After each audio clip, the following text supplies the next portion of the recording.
and New York Republican Congresswoman Nicole Malliotakis. Congresswoman, it's wonderful to have you here. I wish it was under happier circumstances. This is incredible. You know, the NYPD quickly arrested 33-year-old Sebastian Zapata-Cali. He's an illegal Guatemalan who was previously deported in 2018. He clearly made his way back into the U.S. How stunning is this case, and how much do you think this also epitomizes almost everything that's wrong when you have an open border? Sure. Well, this is the Democrat policies coming to a head. It's not just the open border of Joe Biden, but it is the sanctuary policies of New York City Democrats. It's the fact that our governor in the state of New York, they decided that they were going to change the laws to harbor individuals who are here illegally, to reduce sentencing so it doesn't trigger deportation, essentially making New York a sanctuary state. It's all of these things combined that have brought us to this moment.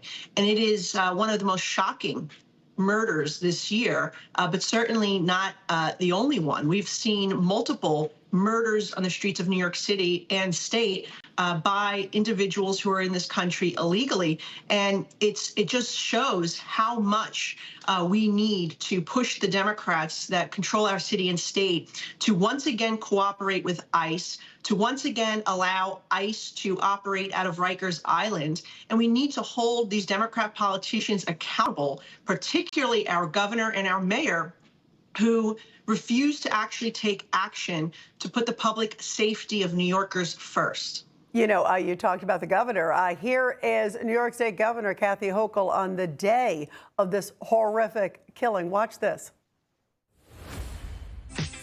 I'm on the subway train heading out to Queens Center. I have a lot of, not quite last minute, but I have holiday shopping to do. I've got an adorable 2-year-old granddaughter, so it's a lot more fun to shop. I can take the subway wherever we need to go. And I want all New Yorkers to feel safe, which is why we've added so many more National Guard, over 250 more people that'll make sure that your ride is as safe as it can be. You know, it's like this happy ad, and this comes, of course, after this horrific crime. And it says, in March, I took action to make our subways safer for millions of people. But then she's also reinforcing that she's sending more members of the National Guard. That doesn't seem to reconcile with the facts. Your thoughts, Congresswoman? It's incredible. Well, it must be nice to be able to ride the subway with your own personal security detail. And she probably had, I'm sure, them clean the subways out before she came and stepped onto that track to take videos and a selfie. And that's part of the problem. These politicians that run our city and state are so out of touch with reality. I dare the governor to go ride the subway alone and see how comfortable she feels then, particularly in the overnight hours. That's what she's asking New Yorkers to do right now, with hitting them with a congestion tax to drive into the city. If you're a waiter who works till 2 in the morning, or a nurse who has to be in the hospital at 5 a.m., or any other type of municipal worker who works odd hours, you are being asked by this governor to essentially ride this subway in the middle of the night, with who knows what else is going on there, and you feel very uncomfortable, or else you're going to be hit with thousands of dollars in a congestion tax to drive into Manhattan. This is part of the problem. If Kathy Hochul wants people to ride the subway, and I'm sure people do want to ride the subway, but they want to be safe. That's the difference. And right now, people don't feel safe. So instead of taking selfies and videos, actually address the issue here. We need more cops in New York City, too, by the way. We are thousands of cops short right now than we were on September 11, 2001, which should be very concerning to everybody. We also need to address the issue of mental health. The governor, her predecessor, Governor Cuomo, closed thousands of mental health beds in our city. It's part of the reason why people are on the streets.